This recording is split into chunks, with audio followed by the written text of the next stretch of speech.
Hello friends, today we will discuss about अमीर खुसरो। अमीर खुसरो जो कि मिडेवल टाइम्स के एक बहुत ही इंपॉर्टेंट पोइट थे, म्यूजिशियन थे, स्कॉलर थे, उनके बारे में आज हम डिस्कस करेंगे।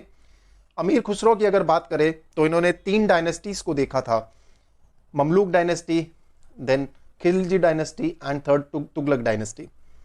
बलबन से लेके मोहम्मद बिन तुगलक तक रूलर्स देखे और कुछ रूलर्स ने इनको पॉलिटिकल पैट्रोनाइज भी किया। इनकी पोएम्स और इनके जो रचनाएं थी उनको काफ़ी अप्रिशिएट भी किया। तुर्किश इंडियन डिसेंट से आते थे। अब हम इस डिस्कशन में अगर देखें तो अमीर खुसरो के बारे में हम 2 पर्सपेक्टिव को डिस्कस करेंगे। पहला, जो उन्होंने पॉलिटिकल हिस्ट्री के ऊपर जो इन्होंने हमें इंफॉर्मेशन दी है उसके बारे में डिस्कस करेंगे। इनकी अलग अलग रचनाएं देखेंगे, अलग अलग टेक्स्ट देखेंगे जो इन्होंने लिखे हैं। और दूसरा, इनका इंडियन कल्चर में क्या कॉन्ट्रीब्यूशन रहा है उसके बारे में भी हम डिस्कस करेंगे। तो अमीर खुसरो के बारे में अगर देखें तो प्राइमरली ये पर्शियन लैंग्वेज में लिखते थे, क्योंकि पर्शियन लैंग्वेज उस समय कोर्ट की लैंग्वेज भी हुआ करती थी। तो दैट वाज द रीजन जो इनका मेजर वर्क हमें मिलता है, काफ़ी वर्क इनका हमें पर्शियन में ही मिलता है। उसके अलावा हिंदवी को पॉपुलराइज करने में भी इनका एक बहुत बड़ा कॉन्ट्रीब्यूशन रहा है। हिंदवी जो कि ब्रज भाषा का ही एक पार्ट माना जाती थी। हिंदवी बाद में डेवलप हुई, हिंदी और उर्दू 2 लैंग्वेजेस में। तो हम कह सकते हैं कि अमीर खुसरो ने हिंदवी को काफ़ी ज़्यादा पॉपुलराइज किया through his poems and through his music compositions, जो बाद में हिंदी और उर्दू में लैंग्वेज डेवलप हो गई। अगर देखा जाए इनका पहला वर्क तो उसका नाम था तुफ़त उस सिग्र, जो इन्होंने कंपोज किया था in the age of 16 to 18 years. तो जो भी इनकी पोएम्स उस समय पे जो इन्होंने रचनाएं की थी उनको उन्होंने इस वर्क के अंदर इंक्लूड किया। अगर फर्स्ट पैट्रन के बारे में देख लें इनका, तो मलिक छज्जू इनके पहले पैट्रन थे, जो कि एक रूलर नहीं थे लेकिन एक गवर्नर थे, बलबन के नेफ्यू थे, और उन्होंने सबसे पहले इनको पैट्रनाइज किया था।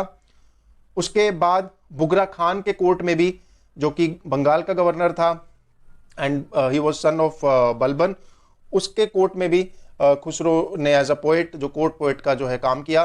देन प्रिंस मोहम्मद जो कि मुल्तान का गवर्नर था, he was another son of Balban, उसके अंडर में भी खुसरो ने जो है एज कोर्ट पोएट काम किया।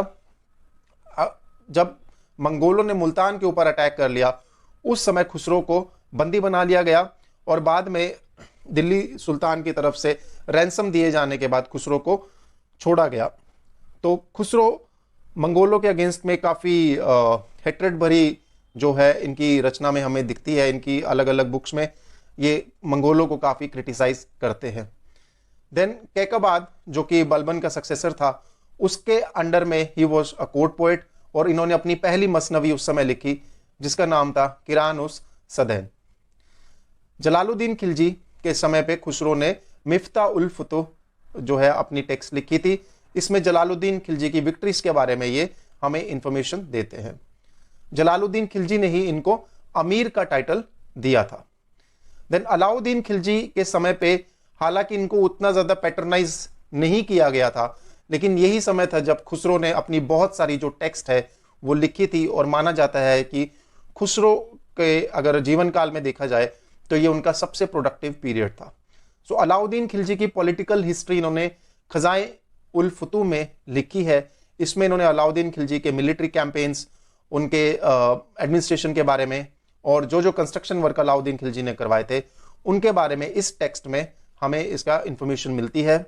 खुसरो ने हमें अलाउद्दीन के मिलिट्री कैंपेन्स जो कि मंगोलों के अगेंस्ट थे, गुजरात में देवगिरी, द्वार समुद्र और बाकी जो दक्षिण एरियाज में जो कैंपेन किए गए थे, और चित्तौड़ का कैंपेन, ये हमें खुसरो की टेक्स्ट में मिलता है। चित्तौड़ के कैंपेन के समय जो जौहर किया गया था उसके बारे में भी खुसरो हमें इंफॉर्मेशन देते हैं, लेकिन यहाँ पे कहीं पे भी ये रानी पद्मिनी का जिक्र इनकी टेक्स्ट में नहीं आता। आगे देखें नूह सिपिर, जो कि इनकी बहुत ही इंपॉर्टेंट टेक्स्ट है। ये मुबारक शाह खिलजी के समय में लिखी गई थी, और मुबारक शाह खिलजी की ये पॉलिटिकल हिस्ट्री के बारे में हमें इंफॉर्मेशन देती है। नूह सिपिर और ज़्यादा इंपॉर्टेंट इसलिए हो जाती है, इसमें ये इंडिया के बारे में काफ़ी इंफॉर्मेशन हमें प्रोवाइड करते हैं। इंडिया के फ्लोरा, फौना, क्लाइमेट, यहाँ के कल्चर के बारे में, इंडिया के स्कॉलर्स के बारे में, और जिस तरह का मैथमेटिक्स और जो साइंटिफिक डेवलपमेंट इंडिया में हुई थी उसके बारे में न्यूज़पेपर में ये हमें इंफॉर्मेशन प्रोवाइड करते हैं। इंडिया को प्रेज करते हैं, अपना मदरलैंड बोलते हुए इसको प्रेज करते हैं और इंडिया के लोगों की टॉलरेंस को प्रेज करते हैं। तो ये इसीलिए न्यूज़पेपर जो बुक है ये काफ़ी इंपॉर्टेंट हो जाती है। देन गियासुद्दीन तुगलक के बारे में इंफॉर्मेशन हमें ये तुगलकनामा में देते हैं, जहां पे ये गियासुद्दीन तुगलक की पॉलिटिकल हिस्ट्री के बारे में हमें बताते हैं।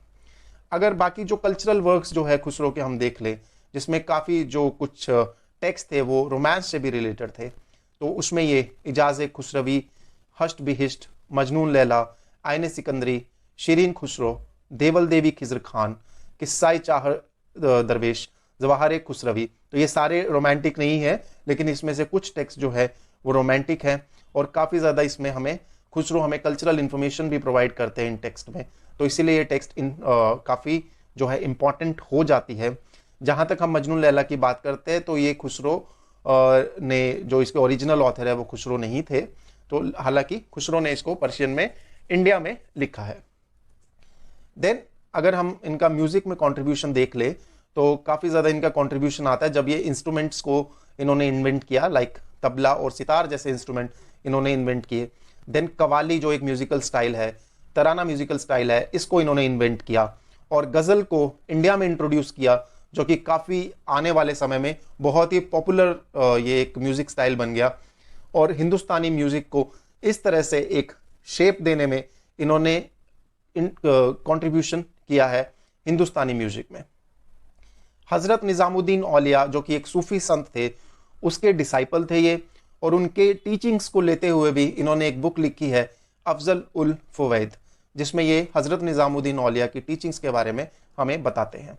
1325 में खुसरो की डेथ हुई और हजरत निजामुद्दीन औलिया का जहाँ पे मकबरा था उसी के करीब खुसरो को भी दफनाया गया। तो अपनी पोइट्री जो इन्होंने इस दुनिया को दी, जो कंट्रीब्यूशन पोइट्री में किया, उसके लिए इन्हें तुतिए हिंद का जो है टाइटल दिया गया। तो काफ़ी इम्पोर्टेंस इसलिए ये रखते हैं हमारे लिए। अगर हमारे पास क्वेश्चन आता है पॉलिटिकल हिस्ट्री में इनका क्या कंट्रीब्यूशन है, तो हम इनकी कुछ बुक्स का जो है वहाँ पर डिस्क्रिप्शन दे सकते हैं, उसके बारे में बता सकते हैं। और कल्चर में इनका काफ़ी ज़्यादा कंट्रीब्यूशन है, वो भी हमने डिस्कस किया है। So thank you very much and have a very nice day.